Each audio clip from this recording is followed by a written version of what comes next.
Welcome to Education jet.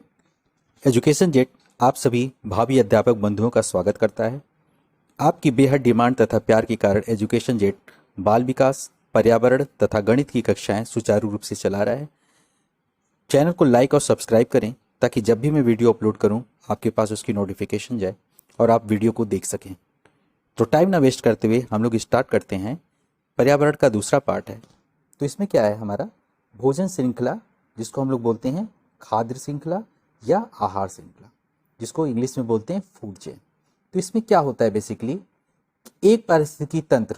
तो क्या होता है इस तरीके से बहुत सारे पारिस्थितिकी तंत्र बनते हैं, जैसे हमारा स्थलीय तंत्र हो गया, जलीय तंत्र हो गया, कृत्रिम या मानव निर्मित परितंत्र हो गया। तो इस तरीके से बहुत सारे बनते हैं।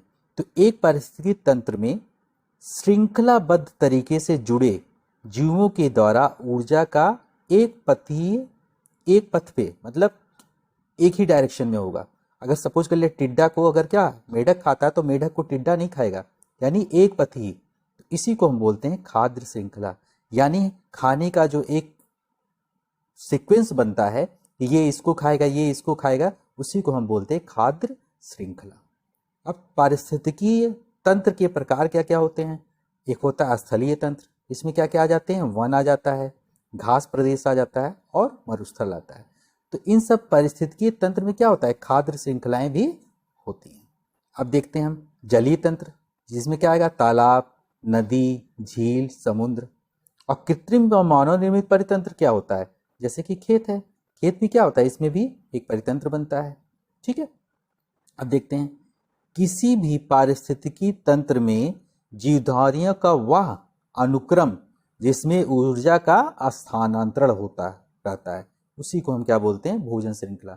तो भोजन श्रृंखला में क्या होता है, एक जीव दूसरे जीव को खाएगा तो क्या होगा, उससे उसको ऊर्जा मिलेगी, दूसरा तीसरे को खाएगा उससे उसको ऊर्जा मिलेगी। लेकिन एक चीज आपको ध्यान रखने वाली बात है कि इसमें क्या होता है, ऊर्जा का जो है एक जीव से दूसरे जीव में जब जाता है तो ऊर्जा जो है ह्रास होती रहती है, कम कम होती रहती है। ये करीब अप्रॉक्स 10% जो है ऊर्जा घटती जाती है। ठीक है, ये मैं आगे डिस्कस करूंगा। अब एक इंपॉर्टेंट फैक्ट जो है देख लेते हैं, काफी इंपॉर्टेंट है, पूछ भी रखा है। पृथ्वी पर समुद्र का परितंत्र पारिस्थितिकी तंत्र का सबसे बड़ा है। तो अगर पूछता है कि जो है पृथ्वी पर किस परितंत्र का पारिस्थितिकी तंत्र सबसे बड़ा है, तो क्या होगा, समुद्र का। नेक्स्ट देखते हैं प्राथमिक उत्पादक। प्राथमिक उत्पादक कौन से होते हैं, पेड़ पौधे होते हैं, क्योंकि ये क्या करते हैं, सूर्य से डायरेक्ट अपना भोजन बनाते हैं। ठीक है, और उसके बाद प्रथम, द्वितीय, तृतीय श्रेणी के उपभोक्ता। उपभोक्ता क्या होते हैं, जो दूसरों का उपभोग करते हैं, दूसरे को खाते हैं। अपघटनकर्ता, अपघटनकर्ता क्या होते हैं, जैसे कवक और जीवाणु। ये क्या होते हैं, जीवों जो जीव मर जाते हैं, सड़ गले हो जाते हैं, उनको ये कवक और जीवाणु आपस में ये क्या करते हैं, खा जाते हैं। तो ये क्या होता है, इसी का खाद्य श्रृंखला का निर्माण करते हैं। तो खाद्य श्रृंखला का जो निर्माण अगर देखा जाए तो क्या होता है, प्राथमिक उत्पादक हरे पेड़ पौधे, फिर प्रथम, द्वितीय, तृतीय उपभोक्ता, और उसके बाद अपघटनकर्ता आ जाते हैं। ठीक है, इसी से जो है खाद्य श्रृंखला का निर्माण होता है। अब हम लोग देखते हैं घास का मैदान। ये यूपीटेट 2017 में पूछ भी रखा है। तो घास क्या होता है, हमने देखा ना, हरे पेड़ पौधे या घास उत्पादक होता है। इसे कौन खाता है, कीट या टिड्डा खाता है, जिसको क्या बोलते हैं, प्रथम उपभोक्ता। और इसको कीट और टिड्डा को कौन खाता है, मेढक खाएगी या चिड़िया खाएगी, तो इसे हम क्या बोलेंगे, द्वितीय उपभोक्ता। और उसकी बात हम करते हैं, इनको कौन खाता है, सांप या बाज या पक्षी, तो इनको बोलते हैं तृतीय उपभोक्ता। और इनको कौन खाता है, मोर या गिद्ध, जिनको बोलते हैं चतुर्थ उपभोक्ता। ये घास के मैदान का है। ठीक है, अब आगे देखते हैं। तो ये क्या होता है, बेसिकली रेखीय क्रम होता है, ये एक ही डायरेक्शन में चलता है, ये नहीं कि अब इसको ये खाएगा, ये एक पथ ही ये होता है, एक पथ पे चलता है। अब तालाब का देख लेते हैं। शैवाल, शैवाल को जलीय कीट खा देंगे, और जलीय कीट को छोटी मछली, और छोटी मछली को बड़ी मछली, और बड़ी मछली को बगुला या बत्तख खा जाएंगे। उसी तरीके से हरे पौधे, उसको कीड़े खाएंगे, कीड़े को मेढक खाएगा, मेढक को सांप खाएगा, और सांप को बगुला या सारस या बत्तख ये सब खा जाएंगे। ठीक है, नेक्स्ट देखते हैं पारिस्थितिकी तंत्र में खाद्य जाल। तो हमने खाद्य श्रृंखला पढ़ लिया, खाद्य जाल क्या होता है। तो खाद्य जाल, आप बस थोड़ा सा कंसेप्ट इसमें ये है कि बहुत सारे खाद्य श्रृंखलाओं को मिलाकर अगर मिला दिया जाए तो उसी से जो है खाद्य जाल बनता है। ठीक है, तो यानी ये बहुत सारे खाद्य श्रृंखलाएं एक दूसरे से अगर जुड़ जाएं तो वो क्या बना देंगी, खाद्य जाल का निर्माण कर देंगी। अब हम लोग देखते हैं, एक खाद्य श्रृंखला के जीवधारियों का संबंध दूसरी खाद्य श्रृंखलाओं के जीवधारियों से होता है। अनेक खाद्य श्रृंखलाओं के पारस्परिक संबंध को खाद्य जाल कहते हैं। अभी यही मैंने बताया आपको। तो खाद्य जाल में ऊर्जा का प्रवाह भी क्या होता है, एक दिशी होता है, एक ही दिशा में होता है, लेकिन कई पथों पर होता है। एक ही चीज को कई खाएंगे जानवर, ठीक है, एक ही को, तो ये होता है। अब दोनों में डिफरेंस क्या होता है ये भी कभी कभी आए। तो पारिस्थितिकी तंत्र में जो है एक जीव दूसरे जीव यानी खाद्य ऊर्जा का स्थानांतरण होता है। ठीक, और इसमें क्या होता है, विभिन्न खाद्य श्रृंखला उसमें मिलकर खाद्य जाल का निर्माण करते हैं। अभी मैंने बताया ना, बहुत सारे जो है खाद्य श्रृंखलाएं मिलकर क्या होती हैं, खाद्य जाल का निर्माण करती हैं। इसके बाद देखते हैं, अब इसमें क्या है, खाद्य श्रृंखला में जो है ऊर्जा का प्रवाह एक दिशा में होता है, और इसमें भी क्या होता है, ऊर्जा का प्रवाह एक दिशा में होता है लेकिन कई पथों पर होता है। क्योंकि क्या होता है, एक ही जो जीव होता है उसको बहुत सारे जीव खाते हैं, तो क्या होता है, कई पथों पर होता है। अब इसको हम लोग देखेंगे फिगर से भी। इसमें उत्पादक विभिन्न श्रेणी के उपभोक्ता तथा अपघटक होते हैं। ठीक, और इसमें देखते हैं खाद्य जाल में, इसमें अनेकों जीव समुदाय के उपभोक्ता और अपघटक होते हैं। यानी अनेक खाद्य श्रृंखलाओं के जो है इसमें उपभोक्ता और अपघटक होते हैं। अब आगे देखते हैं, अब ये फिगर है जैसे, अब ये खाद्य जाल का है। ठीक है, खाद्य जाल का ये फिगर दे रखा है। तो इसमें पेड़ पौधे हो गए, पौधे को बकरी भी खाएगी, कीट भी खाएगा, टिड्डा भी खाएगा, चूहा भी खाएगा। अब चूहे को सर्प खा लिया, कीट को मेढक खा लिया, बकरी को शेर खा लिया। उसी तरीके से सर्प को मोर भी खा लेगा और गिद्ध भी खा लेगा, और टिड्डा को पक्षी भी खाएगा और पक्षी को भी गिद्ध खाएगा। ठीक है, तो और मेढक को भी सर्प खा लेगा। तो इस तरीके से, और इस तरीके से सर्प को चील भी खाएगा। ठीक है, और मोर को भी शेर खाएगा। तो ये क्या है, इस तरीके से ये क्या बन रहा है, ये बन रहा है खाद्य जाल। ठीक है, तो एक ही देखे, और पौधों से बहुत सारी ये निकल रहे हैं पात। इसी तरीके से मेढक है, मेढक को सर्प खा रहा है, सर्प को मोर भी खा रहा है, चील भी खा रहा है, गिद्ध भी खा रहा है। तो क्या है, बहुत सारे पात इसमें पथ हैं। ठीक है, तो ये बन गया हमारा खाद्य जाल। अब इसमें क्या है, एक एक अगर हम ले लें तो एक जो है हमारा, एक ये बन गया खाद्य श्रृंखला। अगर हम देखें तो पौधे से चूहा, चूहे से सर्प, सर्प से मोर, और मोर से शेर, एक ये बन गया। इसी तरीके से दूसरा भी हम उठा के ऐसे ही बना सकते हैं। ठीक है, एक ही ले लिया, इस तरीके से ये बन गया। ठीक है, मोर बन गया या चील बन गया। तो इस तरीके से क्या है, इसमें खाद्य जाल है, बहुत सारे खाद्य श्रृंखला से मिलकर खाद्य जाल बना हुआ है। अब हम लोग देखते हैं पारिस्थितिकी पिरामिड क्या होता है। तो पिरामिड बेसिकली क्या होता है, किसी भी पारिस्थितिकी तंत्र के प्राथमिक उत्पादों, विभिन्न श्रेणी के उपभोक्ताओं जैसे प्रथम, द्वितीय, तृतीय तथा उच्च श्रेणी या चतुर्थ श्रेणी की संख्या, इनकी संख्या या जीवभार, जिसको वो क्या बोलते हैं, बायोमास, तथा संचित ऊर्जा में परस्पर एक संबंध होता है। इन सब की ऊर्जा और जीवभार, इन सब में क्या होता है, एक संबंध होता है। इन संबंधों को जब हम चित्र के रूप में दिखाते हैं तो इसी को क्या बोलते हैं, पारिस्थितिकी पिरामिड बोलते हैं। तो बहुत ही बेसिक जो है आपको मैं ये कंसेप्ट दे रहा हूं सब। अब इसमें कौन कौन से होते हैं पिरामिड, एक तो हो गया जीव संख्या का पिरामिड, जीवभार का पिरामिड और संचित ऊर्जा का पिरामिड। तो सबसे पहले हम लोग लिख देते हैं जीव संख्या का पिरामिड। जीव संख्या के अंतर्गत उत्पादों तथा विभिन्न श्रेणियों के जीवों की संख्या के संबंध को प्रदर्शित किया जाता है।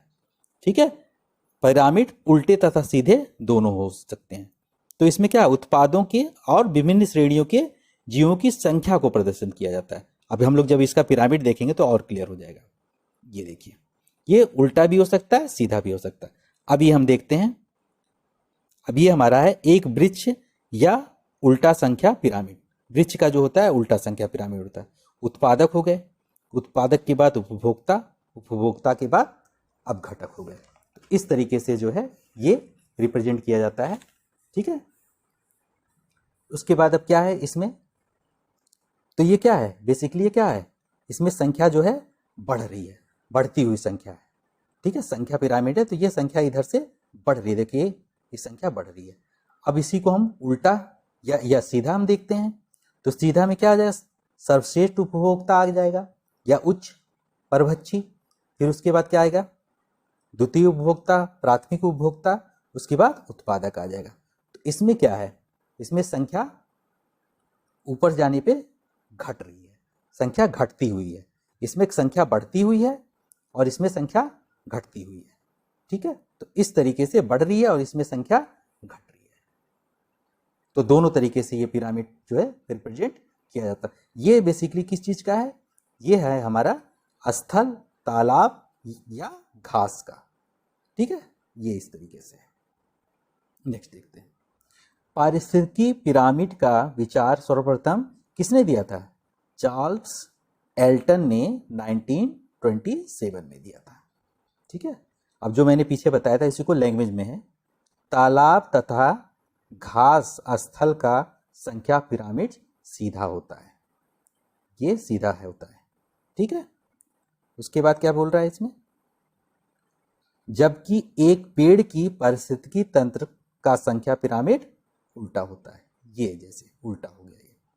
ठीक, नेक्स्ट देखते हैं इसमें जीवभार पिरामिड। अब देखते हैं सेकंड, तो जिस पिरामिड द्वारा पारिस्थितिकी तंत्र के प्रथम उत्पादकों एवं विभिन्न श्रेणी के उपभोक्ताओं के भार के संबंध के बारे में बोध होता है, उसमें क्या था, संख्या था, इसमें भार, उसे हम क्या बोलते हैं, जीवभार पिरामिड बोलते हैं।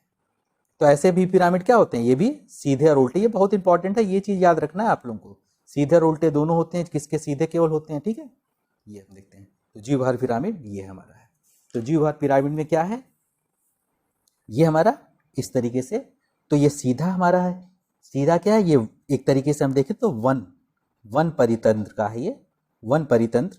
तो वन परितंत्र में क्या हो गया, तो पहले उत्पादक आ गए, जो सपोज कर लिया 1000 kg, प्रोड्यूसर्स आ गए 1000 kg, फिर उसके बाद इसका भार कम हो गया, ये क्या हो गया 100 kg हो गया, फिर ये क्या हो गया 10 kg हो गया, इसके बाद 1 kg हो गया। तो क्या हो रहा है, इससे भार क्या हो रहा है, बेसिकली अगर देखा जाए तो ऊपर जाने पे भार जो है ये क्या हो रहा है, कम होता जा रहा है। ठीक है, भार जो है कम होता जा रहा है। अब इसी में हम देख लेते हैं दूसरा क्या है, ये समुद्र परितंत्र या जली है। तो समुद्र परितंत्र या जली में क्या होता है, अब देखेंगे हम, ये 4 ग्राम प्रति दे रखा है मीटर स्क्वायर, इसमें दे रखा है 4 ग्राम है, फिर ये क्या है 8 ग्राम है, फिर 12 ग्राम है। तो इसमें क्या है, इसमें बढ़ रहा है, उसमें क्या हो रहा था, कम हो रहा था, इसमें भार जो है बढ़ रहा है। किसमें भार बढ़ रहा है, ये समुद्र परितंत्र है और ये कौन सा है, वन परितंत्र है। तो दोनों याद रखना आप लोगों को। ठीक है, नेक्स्ट देखते हैं ऊर्जा पिरामिड।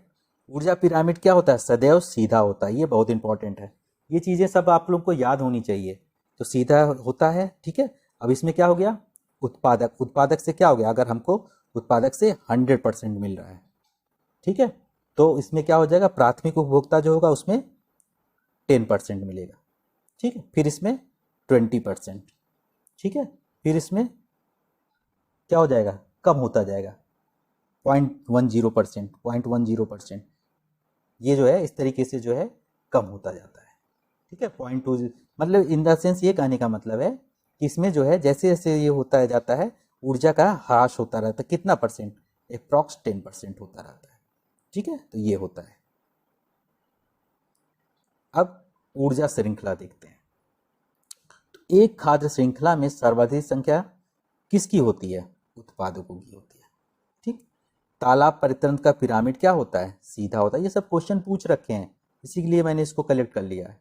एक चरण से दूसरे चरण में ऊर्जा का स्थानांतरण मात्र कितना परसेंट होता है, 10% होता है।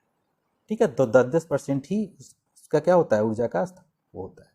अब जैसे देखते हैं, सूर्य से पादप, पादप से शाकाहारी, शाकाहारी से मांसाहारी, मांसाहारी से अपघटक, ये इस तरीके से क्या होता है, ये इसको बोलते हैं ऊर्जा का श्रृंखला, ऊर्जा का श्रृंखला ये होता है। तो हमारा अगला टॉपिक जो होगा पारिस्थितिकी तंत्र की प्रजातियां। Thanks for watching this video.